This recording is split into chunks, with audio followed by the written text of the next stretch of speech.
friends, how are you? Welcome back to my channel. And in today's video, of course, we are doing another one of our dramatic fanfiction recommendation. But this video will be the first in a new series that we are doing together, and that is the supporting cast series. Meaning I will be sharing with you guys dramatic fanfiction recommendation featuring a particular group of supporting characters in each video. I know that we're all here for the Draco and the Hermione part of it, but I feel like having the right supporting cast can make the reading experience a lot better, a lot more fun. So we will dive right into the new series. If you guys have already read the title of the video, you guys will know that the first subjects of study for us for today is Lucius and Narcissa Malfoy. I don't know if this will be an unpopular opinion or not, but I myself love the addition of Lucius and Narcissa in Draco and Hermione's story. Part of Draco's redemption arc in Hermione's story, we always discuss that he is a product of his upbringing and he's a product of what Lucius and Narcissa has instilled in him. But I feel like just as Draco progressed from the war and left behind all belief, I want to see the same thing for Lucius and Narcissa as well. So I kind of always love stories where Lucius and Narcissa are being featured, and I love it even more when they are supportive of the relationship of Draco and Hermione. Get the video started, shall we?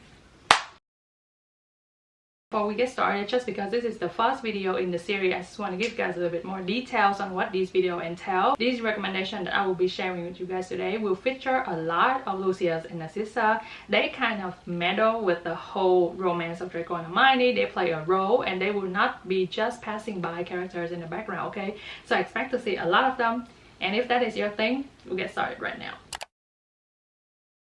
It would be very wrong if we don't start with the Right and Wrong series by Love Biscuit A. This series includes 3 works. The first is The Right Thing to Do, which is a romance story post-war between Draco and Hermione, told from Hermione's point of view. The second work is All the Wrong Things, and this is the same story with The Right Thing to Do, but told from Draco's point of view instead.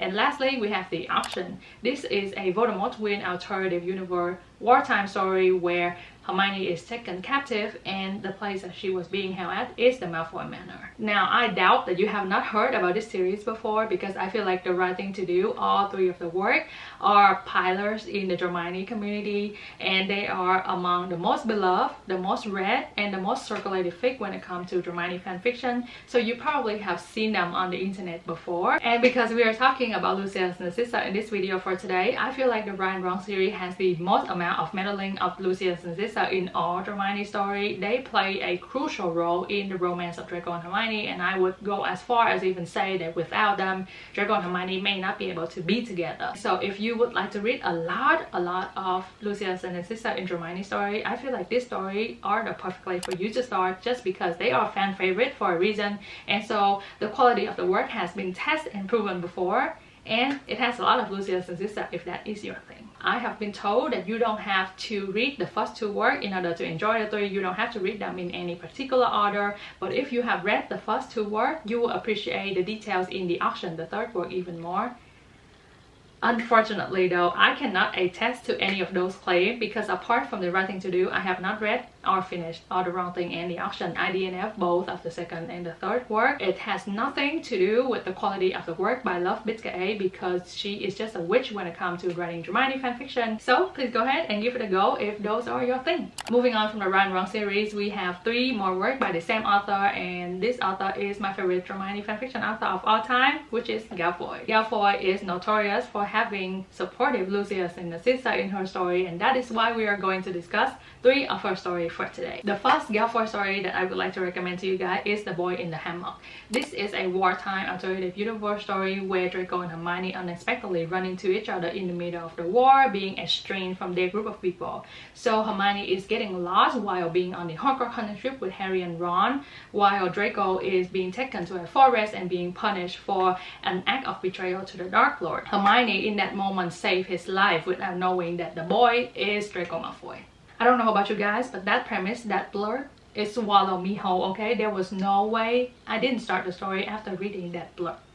Now, I believe that The Boy in the Hammock is an earlier work by Malfoy, so in terms of quality, it may not be able to compare with the newer work that she put out, but to me, it was a perfectly good read. And you guys already know that I am just such an advocate for Malfoy story, and I feel like all Malfoy stories are perfect. It has perfect writing, perfect detail, perfect development, perfect pace for you impatient readers out there, and perfect characterization, most importantly, for Draco, Hermione, and Lucius, and Narcissa as well.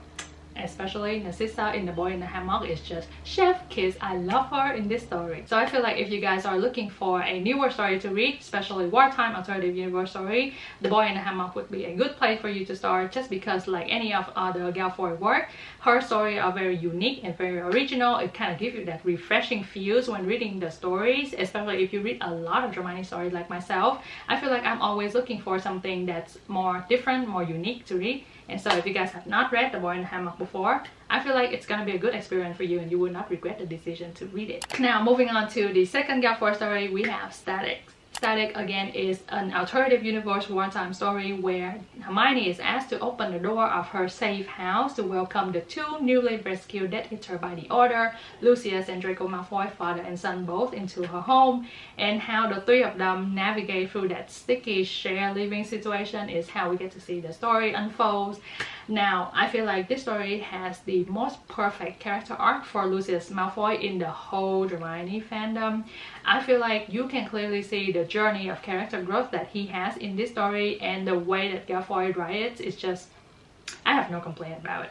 Lucius starts out in this story as a proud, pure-blood Death Eater. He is not thankful for anything that the Order is doing for him. He's not thankful for anything that Hermione is doing for him. But as the story progresses, you get to see Lucius breaking through all the barriers and re-evaluating everything that he has ever known in life to become someone so protective of Hermione. The same goes for Draco in this story as well. So I feel like if you guys are looking for a story to read with a more realistic and a more believable development between Draco and Hermione, as well as being between Hermione's and Draco's parent, I feel like Static is a very good place to start. This story is very well balanced. It has the perfect amount of angst and fluff, has the perfect everything. Like I have said before, this is a Malfoy story, so I will always advocate for it. If you guys have not read Static before and you guys are looking for a alternative universe wartime story to read, this is also another very unique pick that you can try. The last Malfoy story that we will be talking about today is One of the Monsters. Now, this once again is a wartime alternative universe story where the war did not end at the Battle of Hogwarts. There is no winning or losing side, but the war keeps dragging on and on for years. Now, years into the war, Draco started to doubt himself, his positions within the whole Death Eater regime, and everything that he has ever known. So he seeks refuge in a very muggle location that is the London Underground, as known as the Tube. Nothing, and I said it with 100% confident, okay, nothing will prepare you for the journey that one of the monsters take you through. And so I would like for you guys to go into this story blindsided, because knowing nothing about this story will intensify the reading experience for you by tenfold. You shouldn't go out there and look for any other details with One of the Monsters. You guys already have a blur from me, which is more than enough. And if you have not read One of the Monsters yet, what are you doing? You should exit out my video right now. There is nothing more important than reading One of the Monsters, okay? So please go ahead and read it and let me know if you guys have loved it the way that I am so baffling for it right now. Moving on from Malfoy as a whole, we have apple pies and other men buy to eat a peach. Now this story opened up for a post-war with Hermione attempting to do a PTSD pastry trip. She is baking dessert for the whole Wizarding War for anyone and everyone that was involved in the war, friends and enemy included. And so one of the stops that she has to make with her tour is of course Malfoy Manor. And that's how Draco and Hermione start to develop, as well as Hermione's relationship with Lucius and Narcissa as well. This story is entirely fluff, and I once described this story as being a blanket on the cold winter morning because it makes you feel so good and it's your safe space that you never want to leave. And I stand by that statement with apple pies and other men, and I will continue to say that statement about this story forever. To Eat a Peach just has a talent for writing one-on-one interaction between Draco and Hermione. So if you guys are like me and you guys are just dying for their soft touches, for, you know, all the act of love that they are showing, this story is going to be perfect for you because it was such a galore for me. Also, if you guys are in here for Lucius and Narcissa, I feel like this story has the most adorable Lucius and Narcissa in the whole Dramione fandom. And this story has an ensemble of supporting cast as well. Almost everyone who has a name at Hogwarts probably made an appearance in here. But despite having so many characters, I feel like the focus never stray away from Draco and Hermione, which is something that I appreciate. I don't feel like we are getting lost in the story trying to find the interaction between Draco and Hermione to read. And so I feel like this story is just perfect for someone like me. And make sure that you have some dessert with you or some food with you while you read this story, because it will make you so hungry with all the description of dessert and food in here. And happy reading, because you will have such a good time with Apple Pies and Other Men by Sweet A Peach. The last story in the novel length category I would like to share with you guys, Wolf and Stray by Kiyono Miko. Now this is another post-war story. It started out at the end of the 8th year at Hogwarts, where Draco needs an escape route from Hogwarts without anybody knowing. In this story, Draco is an animagi, so he transforms into his Samigay form, and in order to find out which animagi form he takes, you guys have to read the story because I cannot disclose that detail because how expensive is that details in this story. Anyway, he transformed into his animagi form, hoping that any student would pick him up, bring him on the train, and providing him an escape route out of Hogwarts. Now, luckily for him, or unluckily for him, we don't know yet, that student turned out to be Hermione Granger, who has unfortunately developed a separation issues after the war as well. So you will see a lot of two broken souls mending each other, coming together and making the other person better, a lot of second chances, a lot of healing. Story is one of my recent reads. It was the first read of the year in this year 2023 for me, and I could not be happier with a first read of the year than with Wolf and Stray by Kiyono Miko. This story is just perfect for me as a reader personally, because it has the perfect amount of angst and fluff. It has the angst that kind of squeeze your heart with pain, you know, that feeling where your heart is cracking up in half, but at the same time it will also make you laugh out loud as well. So I feel like this story just has range. Okay, talking about the character development and characterization, Draco and Hermione are just chef kiss in this. Lucius also has a very realistic development in this story as well, and I just love the way that he's portrayed in this story. I feel like it plays a huge role in the maturity of Draco as well. So if you guys have not read Wolf and Stray yet, please go ahead and give it a go. You will have a good time with it, especially if you don't want to read just cheesy story, because this story is just so well balanced.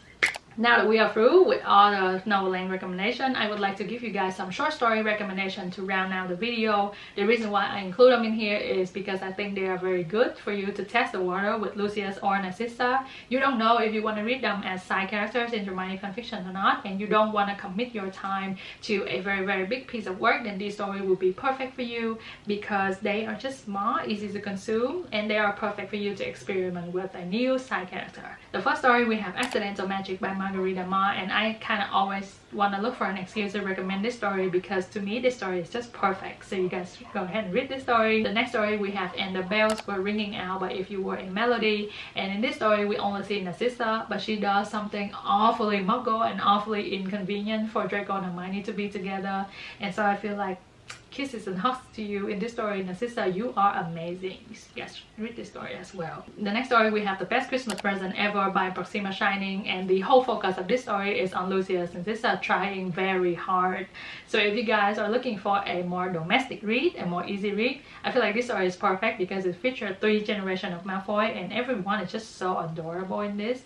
The last story is something that I am just looking for an excuse to recommend, and I have not been able to recommend it before, so I make sure I put it into this video, and that is With Elegance, Narcissa Malfoy by Captain Rachel. There's nothing like this story out there, okay? So if you guys have not read this story yet, please go ahead and give this story a go because I feel like this is something that you will not come by that often. And that is the end of the video. I hope that you guys have some good reading material to study Lucius and Narcissa Malfoy with me, and I hope that you guys are having a good time hanging out. If you haven't subscribed to my channel, please consider doing so that you can stay tuned for the next episode of the supporting cast series where we'll see the Slytherins and Ron Weasley. Bye, take care.